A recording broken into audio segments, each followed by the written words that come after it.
সুপ্রিয় শিক্ষার্থীবৃন্দ, আসসালামু আলাইকুম। Shimul memorial north south school and কলেজের নবম শ্রেণীর সকল শিক্ষার্থীকে শুভেচ্ছা ও স্বাগত। আজকে আমি তোমাদের সাথে আছি জেসমিন খাতুন জেসি, সহকারী শিক্ষক, বাংলাদেশের ইতিহাস ও বিশ্ব সভ্যতা, Shimul memorial north south school and college, Rajshahi.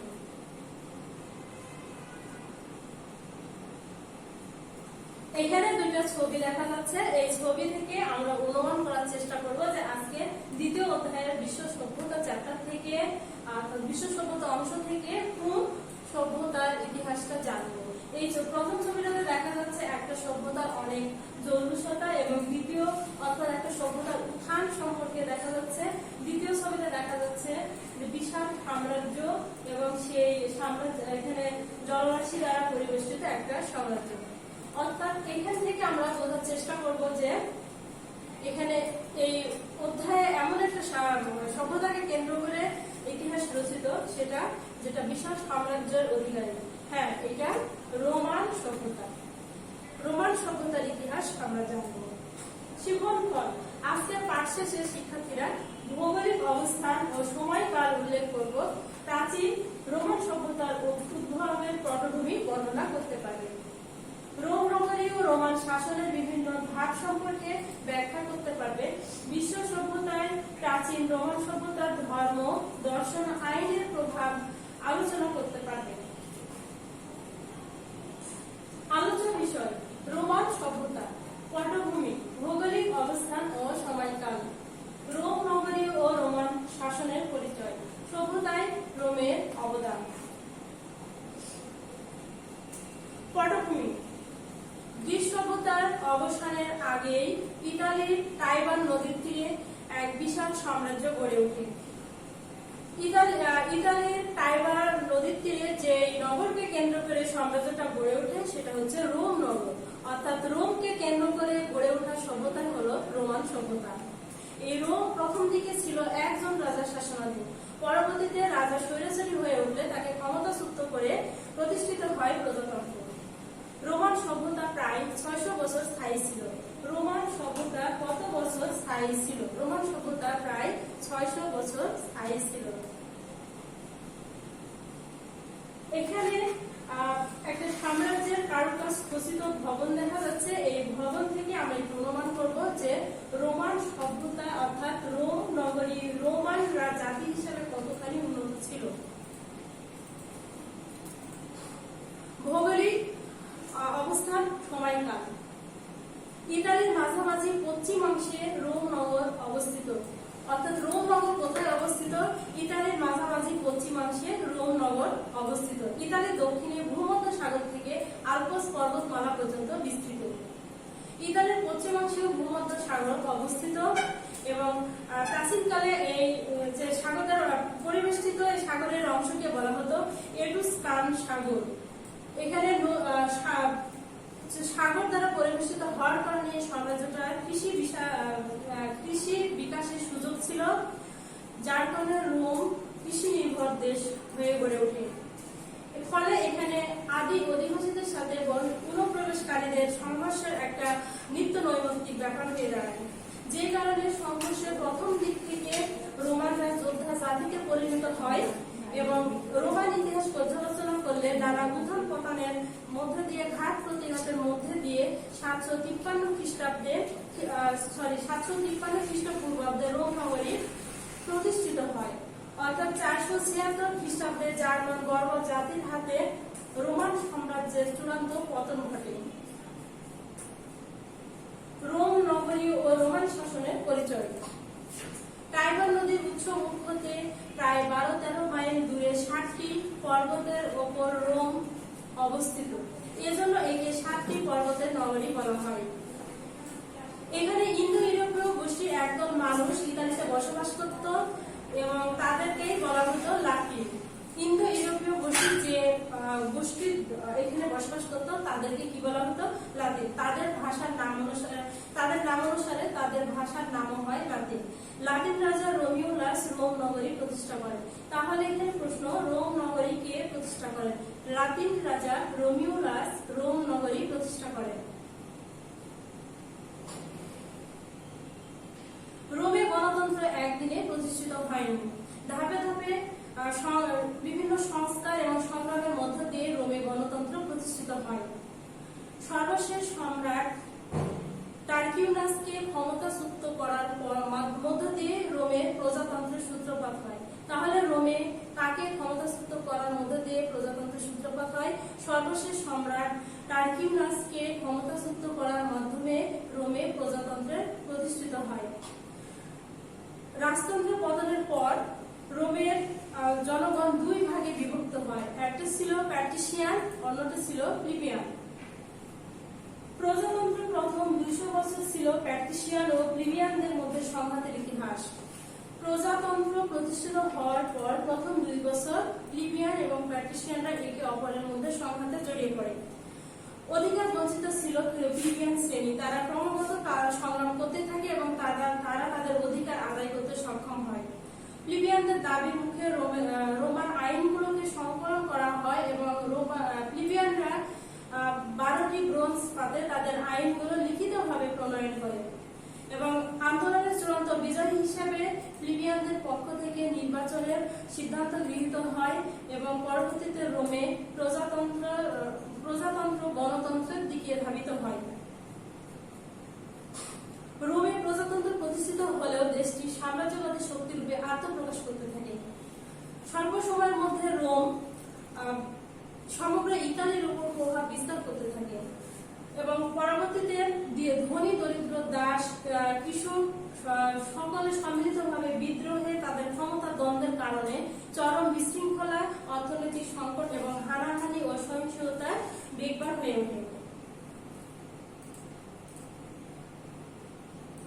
এখানে একটা ছবি দেখা যাচ্ছে, ছবিটা থেকে আমরা অনুমান করব যে প্লিবিয়ানরা যে ব্রোঞ্জ পাতে 12টি আইন সংকলন করেছিল এবং সেই আইনের প্রয়োগ এখানে দেখা যাচ্ছে, যে রোমান আইন ছিল অত্যন্ত শক্তিশালী আইন।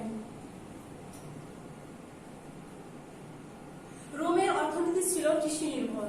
কৃষিকে কেন্দ্র করে রোম নগরী গড়ে উঠেছে এবং এখানে ছিল যে শাসকদের অমানসিক নির্যাতনের দাসদের নেতা ছিল স্পার্টাকাস। এই স্পার্টাকাসের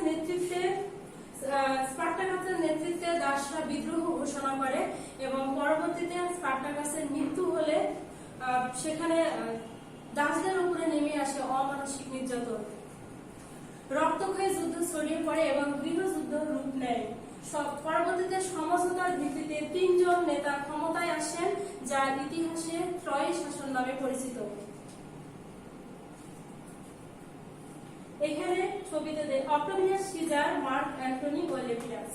এখানে প্রথমে দেখা যাচ্ছে মার্ক অ্যান্টনি ও ক্লিওপেট্রা এবং অক্টোভিয়াস সিজার।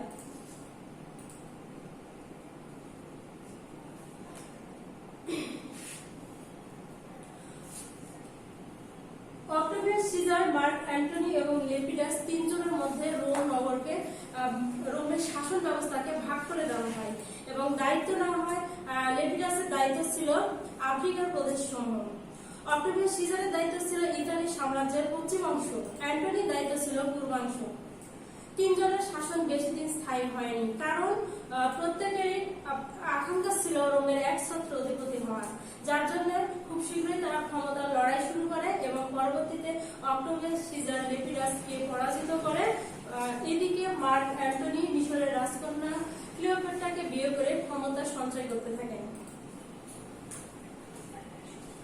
পরবর্তীতে বিদেশি আক্রমণে জার্মান বর্বর জাতির হাতে গোত্রগুলো তীব্র আক্রমণ হতে থাকে এবং তাছাড়া অক্টোভিয়াস সিজার ক্ষমতা এসে অগাস্টাস সিজার নাম ধারণ করেন এবং তার মৃত্যুর পর আবারও রোম নগরীতে বিশৃঙ্খলার সৃষ্টি হয় এবং অভ্যন্তরীণ ক্রন্দন আর ক্ষমতা দ্বন্দ্বের কারণে রোমান শক্তি ক্ষয় হতে থাকে।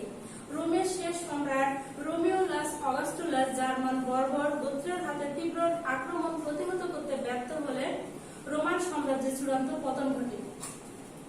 শুরু হয় জার্মান বর্বর জাতির উত্থান। সমুদায় রোমের অবদান। রোম শিল্প, সাহিত্য, ধর্ম, দর্শন সব ক্ষেত্রে গ্রিকদের দ্বারা প্রভাবিত ছিল। তারা সবসময় গ্রিকদের অনুকরণ করেছে, তবে সামরিক সংগঠন এবং শাসন পরিচালনা, আইন ও প্রকৌশল বিদ্যায় তারা কিছু শ্রেষ্ঠত্ব প্রমাণ করে গেছে। সক্ষম হয়েছিল তারা আধুনিক বিশ্ব রোমান গ্রিক ভাষা শিক্ষা ছিল তাদের একটা ফ্যাশন, অর্থাৎ তাদের শিক্ষা বলতে খেলাধুলা এবং বীরত্বের কথাই জানা যায়। যুদ্ধ বিগ্রহের মধ্য দিয়ে রোমের যাত্রা শুরু হয়, সুতরাং তাদের সবকিছু ছিল যুদ্ধকে কেন্দ্র করে। উচ্চ শ্রেণীভুক্তরা শুধু গ্রিক ভাষা শিখায় তাদের একটা ফ্যাশন হিসেবে পরিণত ছিল, অর্থাৎ শিক্ষা বলতে তাদের এটাই গুরুত্বপূর্ণ ছিল। গ্রিক সাহিত্যকে লাতিন ভাষায় অনুবাদ করার দক্ষতা তারা অর্জন করে। রোমের অভিজাত যুবকরা গ্রীসের বিখ্যাত বিদ্যাপীঠে শিক্ষা গ্রহণ করতে যেত। এ যুগে রোমের দুইজন খ্যাতিমান কবির নাম ওভিড এবং লিভি ছিলেন তাদের খ্যাতিমান কবি। সাহিত্যকে তারা ল্যাটিন ভাষায় অনুবাদ করার দক্ষতা অর্জন করে। লিখন পদ্ধতি, গ্রিক লিখন পদ্ধতিকে তারা অনুসরণ করেছিল। স্থাপত্য, ভাস্কর্য ও বিজ্ঞান। রোমান স্থাপত্যের অন্যতম বৈশিষ্ট্য ছিল তাদের বিশালতা, অর্থাৎ রোমান সাম্রাজ্যটা এত বিশাল ভাস্কর্য ছিল এবং সাম্রাজ্যটা এত বিশাল ছিল যেটা তাদের অত্যন্ত বৈশিষ্ট্যের অধিকারী ছিল। সম্রাট হাডিয়ানের তৈরি অসাধারণ ধর্ম মন্দির তাদের স্থাপত্য নিদর্শনের অন্যতম উদাহরণ ছিল।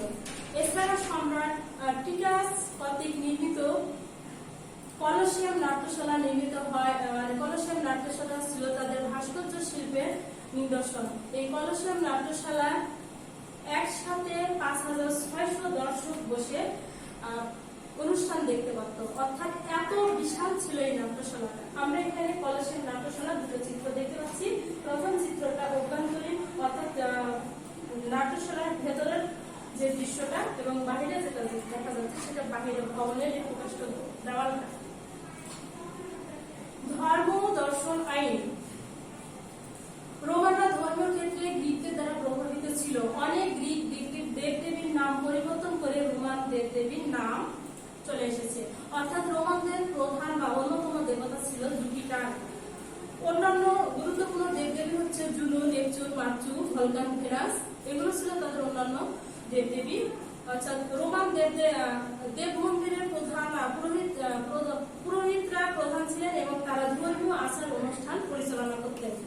রোমানরা পরকালে বিশ্বাস করতেন, অর্থাৎ পরকালের প্রতি তাদের বিশ্বাস ছিল না এবং যার জন্য তারা অগাস্টাস সিজারকে ঈশ্বরের মতো পূজা করতেন। অর্থাৎ এ পর্যায়ে এসে খ্রিস্ট ধর্মের প্রবর্তক যীশু খ্রিস্টের জন্ম হয় এবং যীশু খ্রিস্টের জন্মের পর খ্রিস্ট ধর্ম বিস্তার লাভ করে। যীশু খ্রিস্টের জন্মের পর ঈশ্বর সম্রাটকে আর খ্রিস্ট ধর্ম বিস্তার লাভ করার পর সম্রাটকে আর ঈশ্বর মতো পূজা করা যায় না। এই নিয়ে শুরু হয় তাদের দ্বন্দ্ব, অর্থাৎ সম্রাট ধর্ম প্রচার বন্ধ করে দেন এবং ধর্ম প্রচার বন্ধ করে দিলে রোমানদের উপর, অর্থাৎ এই খ্রিস্ট ধর্ম গ্রহণকারীদের উপরে চলে আসে অমানসিক নির্যাতন। কিন্তু পরবর্তীতে সম্রাট কনস্টান্টাইন নিজে খ্রিস্ট ধর্ম গ্রহণ করেন এবং এটাকে সরকারের ধর্ম ঘোষণা করেন। এইখানে দেখা যাচ্ছে দুটো চিত্র। এই চিত্রটা আমরা দেখব রোমানদের রাজসভায় পরিচালিত হওয়া আইন প্রণয়ন এবং ধর্ম নিয়ে তারা যে আচার অনুষ্ঠানগুলো করত সেখানে এই চিত্রতে উল্লেখিত আছে। রোমীয় দর্শন, অর্থাৎ ধর্ম দর্শন আইনের ক্ষেত্রে গ্রিক দর্শনের উপর ভিত্তি করে গড়ে উঠেছিল এবং বিশ্ব সভ্যতার ইতিহাসে রোমানদের সর্বশ্রেষ্ঠ অবদান হচ্ছে আইন প্রণয়ন করা। অর্থাৎ রোমান আইনের উপরে নির্ভরশীল, অর্থাৎ আধুনিক বিশ্বে যে আইন বলবৎ রয়েছে তা রোমান আইনের দ্বারাই প্রভাবিত। রোমানরা ফৌজদারি দেওয়ানি আইনগুলোকে সুষ্ঠুভাবে সাজাতে সক্ষম হয়েছিল। তারা 12টি ব্রোঞ্জ পাতে আইনগুলো খোদাই করে প্রকাশ্যে জনগণের সামনে ঝুলিয়ে রাখে এবং তাদের দৃষ্টিতে সকল মানুষই ছিল আইনের চোখে সমান। রোমান আইনগুলো 3টি শাখায় ভাগ করা হয়। 1 ছিল বেসামরিক আইন, 2 জনগণের আইন, 3 প্রাকৃতিক আইন। বেসামরিক আইন হলো যে এই আইন পালন করা রোমান নাগরিকদের জন্য বাধ্যতামূলক ছিল, অর্থাৎ বেসামরিক আইন প্রতিটা রোমান নাগরিক পালন করবে। এই আইন লিখিত এবং অলিখিত 2ই ছিল। জনগণের আইন বলতে এখানে সকল নাগরিকদের জন্য প্রযোজ্য ছিল এবং তাছাড়া তাদের এই জনগণের আইনে তাদের ব্যক্তিগত অধিকারের বিষয়টি উল্লেখ করা ছিল, অর্থাৎ তাদের মধ্যে যে জনগণের রাষ্ট্র স্বীকৃতি পাবে এবং রাষ্ট্রে তারা যে তাদেরকে স্বীকৃতি দেওয়া হবে এ সম্পর্কে জনগণের আইনে বলা হচ্ছিল। সিসেরো ছিল এই জনগণের আইনের প্রণেতা। তাহলে জনগণের আইনের প্রণেতা কে ছিল? সিসেরো। প্রাকৃতিক আইন, এই প্রাকৃতিক আইনের প্রাকৃতিক আইন বলতে এখানে মূলত নাগরিকদের মৌলিক অধিকারের কথাই বলা আছে। অর্থাৎ মৌলিক অধিকারকে, প্রতিটা নাগরিকের মৌলিক অধিকার প্রতিষ্ঠিত করা হবে এবং মৌলিক অধিকার বলবৎ রক্ষা করার জন্য তারা বদ্ধপরিকর ছিল। আধুনিক বিশ্ব সম্পূর্ণরূপে রোমান আইনের উপরে নির্ভরশীল। সম্রাট জাস্টিয়ান প্রথম রোমান আইনের সংগ্রহ ও সংকলন প্রকাশ করেন।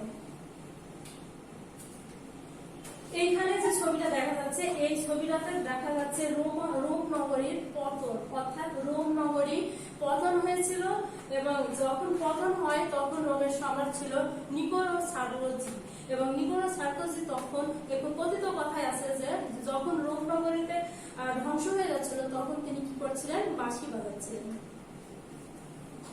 আজকে আমরা এতক্ষণ যে ক্লাসে যা শুনলাম তা থেকে বোঝার চেষ্টা করব যে এই প্রশ্নগুলোর উত্তর আমরা দিতে পারি কিনা। রোম নগরী কে প্রতিষ্ঠা করেন? রোম নগরী কে প্রতিষ্ঠা করেন? আমি প্রথমেই বলেছি রোম নগরী প্রতিষ্ঠা করেন রোমিওলাস অগাস্টুলাস। রোমান সভ্যতা কত বছর স্থায়ী ছিল? রোমান সভ্যতা 600 বছর স্থায়ী ছিল। কলোসিয়াম কি? কলোসিয়াম নাট্যশালা।